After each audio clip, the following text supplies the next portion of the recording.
अऊज़ुबिल्लाहि मिनश्शैतानिर्रजीम बिस्मिल्लाहिर्रहमानिर्रहीम। नौली फैक्ट्री के मुअज़्ज़ज़ दोस्तों, अस्सलाम वालेकुम।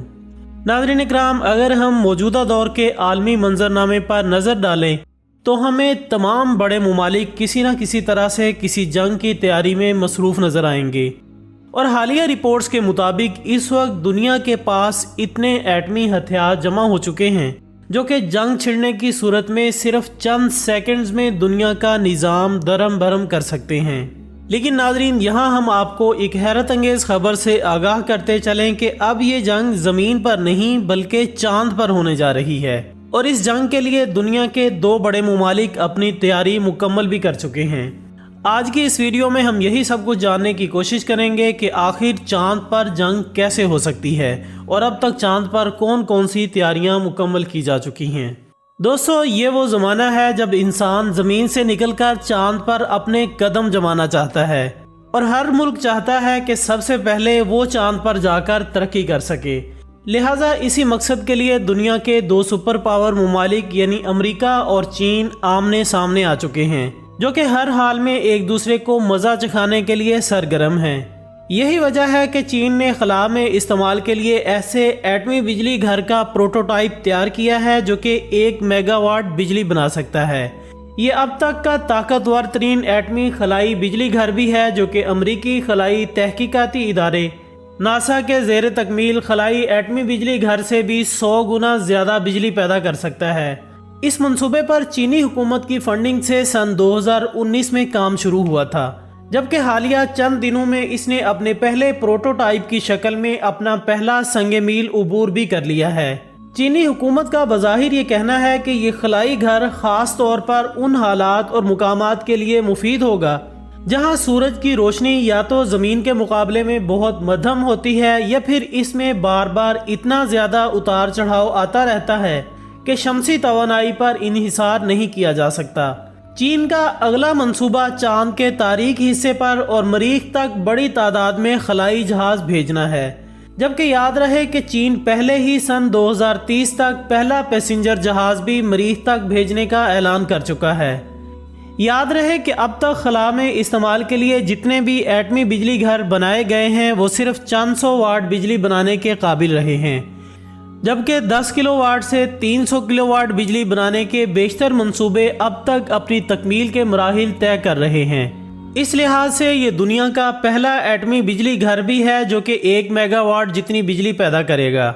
नाजरीन, दूसरी जानिब अमेरिका की जानिब से चांद पर अस्करी तामीराती कामों और बज़ाहिर इंसानी बस्तियां बसाने की खातिर यहाँ खास मशीनरी को चलाने के लिए एक एटमी बिजली घर के क़याम की कोशिशें हतमी मराहिल में दाखिल हो चुकी हैं।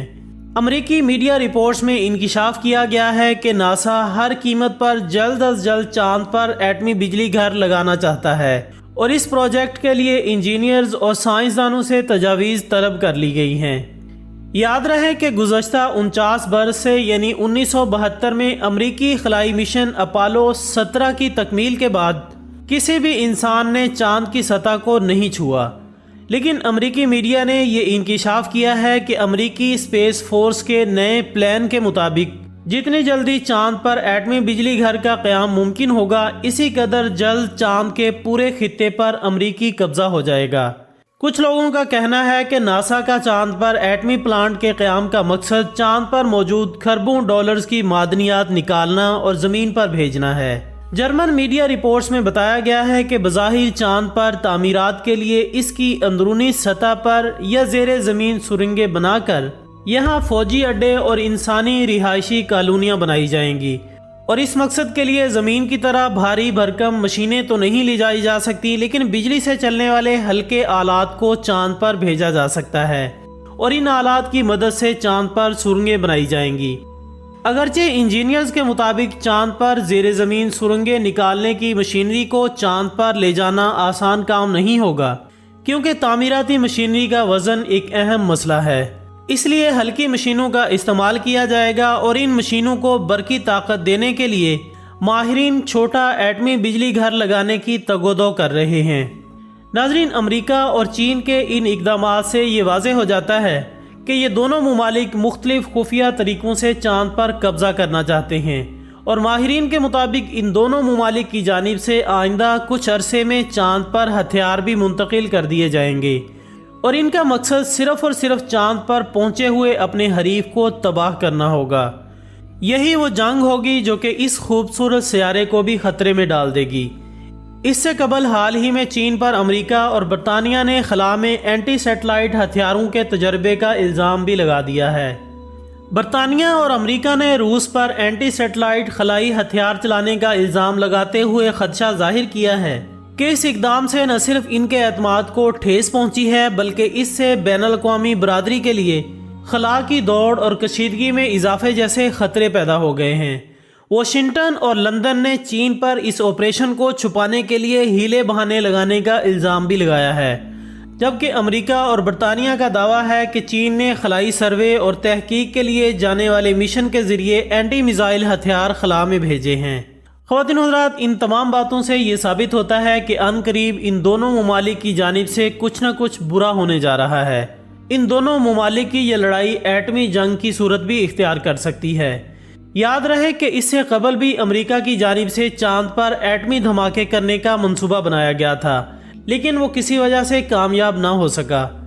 جی ہاں ناظرین، یہ ایک تاریخی اور سائنسی حقیقت ہے کہ امریکہ نے دنیا بھر پر اپنی دھاک بٹھانے کی خاطر چاند پر ایٹمی دھماکے کرنے کے بعد فوجی اڈہ قائم کرنے کے لیے سائنسدانوں کی ایک ٹیم بھی بنا دی تھی، جس کا مقصد چاند پر بیٹھ کر روسی حملے کا جواب دینا تھا۔ ایٹمی قوت چاند پر منتقل کر کے امریکی فوج اپنے ملک اور عوام کو حفاظت میں لے سکتی تھی۔ امریکہ کی جانب سے جاری کردہ اور ابھی تک خفیہ دستاویزات میں یہ لکھا گیا ہے کہ امریکہ نے روس سے بچنے اور نیچا دکھانے کے لیے چاند پر ایٹم بم بنانے اور وہاں سے روس پر حملہ کرنے کی پلاننگ کی تھی۔ امریکہ نے جنگ عظیم کے زمانے میں چاند پر ایٹمی دھماکے کرنے کا فیصلہ کیا تھا، اور یہ منصوبہ سن 1959 میں آرتھی جی ٹروڈو نامی ایک فوجی افسر کے ذہن کی اختراع تھا۔ خفیہ اداروں کا کہنا ہے کہ یہ ایٹمی دھماکہ اس قدر طاقتور ہوتا کہ اس کی شعاعیں زمین سے بھی نظر آتی، کیونکہ ایٹمی دھماکے کی روشنی بڑھانے کے لیے سوڈیم کی مقدار بڑھانے کی تجویز بھی سامنے رکھی گئی تھی۔ چاند پر قائم ہونے والے فوجی اڈے کا ڈیزائن اور فوجیوں کی وردی بھی بنا لی گئی تھی۔ ان فوجیوں کے لیے خاص قسم کا لونر سوٹ بھی بنایا گیا تھا، جبکہ خفیہ امریکی دستاویزات میں بھی منصوبے کی تباہی و بربادی کا اعتراف کیا گیا۔ منصوبے کی دستاویزات کو عیاں کرتے ہوئے secret from the black vault نامی کتاب کا مصنف مسٹر جان گرین والٹ اسے سائنس اور حکومت کی تاریخ کا احمقانہ ترین پروگرام قرار دیتے ہوئے لکھتا ہے کہ سائنسدانوں کی احمقانہ سوچ پر ماتم کرنے کو دل کرتا ہے۔ مصنف نے 21 لاکھ خفیہ اور ڈی کلاسیفائڈ دستاویزات کا جائزہ لینے کے بعد یہ انکشاف کیا کہ احمقانہ پلان ہونے کے باعث ہی اسے دنیا کی نظروں سے چھپانے کی کوشش کی گئی تھی۔ تو ناظرین، یہ تھی ہماری آج کی دلچسپ ویڈیو۔ ہم امید کرتے ہیں کہ آپ کو یہ ویڈیو ضرور پسند آئی ہوگی۔ انشاءاللہ بہت جلد دوبارہ ملاقات ہوگی ایک اور اچھی سی ویڈیو کے ساتھ۔ تب تک اپنا، دوستوں، رشتہ داروں اور گردنواہ کے تمام لوگوں کا بہت خیال رکھیے گا۔ اللہ حافظ۔